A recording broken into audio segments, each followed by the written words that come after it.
Mpenzi mtazamaji wa channel yetu ya Geita Catholic Diocese Online Television, muda huu sasa tunakuleta katika matangazo ya karibu katika jimbo la Bariadi.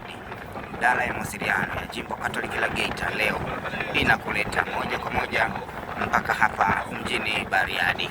Leo tunashuhudia tukio la kuanzishwa rasmi jimbo hili la Bariadi kwa maana ya kusimikwa askofu wa jimbo hili na kuwekwa katika kiti cha kiaskofu kinachojulikana kama kathedral katika mji huu wa Bariadi. Hali ya hewa ni baridi kiasi na dalili ya mvua, lakini inayoashiria utukufu wa Mungu.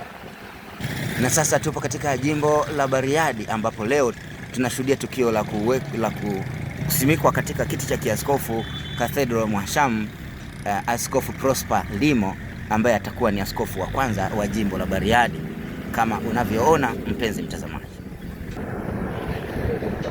Na hapa sasa idara yetu ya mawasiliano ya jimbo Katoliki la Geita inakupeleka moja kwa moja mpaka kwenye eneo la tukio, tukiwa katika huu mji wa Bariadi.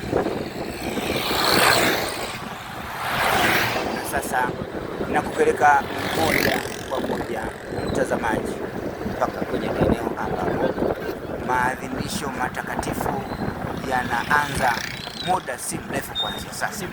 Ni kuombe usikae mbali na chaneli yetu ya Geita Catholic Diocese Online Television ambayo leo inarusha matangazo kutoka hapa mjini Bariadi. Hapa ndipo roundabout ya Bariadi mjini, tukielekea sasa jimboni, mahali ambapo maadhimisho matakatifu yataanza muda si mrefu. Endelea kufuatilia haya yote katika channel yetu ya Geita Catholic Diocese Online Television. Mpenzi mtazamaji, usisahau kulike, kusubscribe, kushare na kucomment kwa ajili ya kuendelea kuwawezesha watu mbalimbali kupata habari za kiuinjilishaji kiganjani.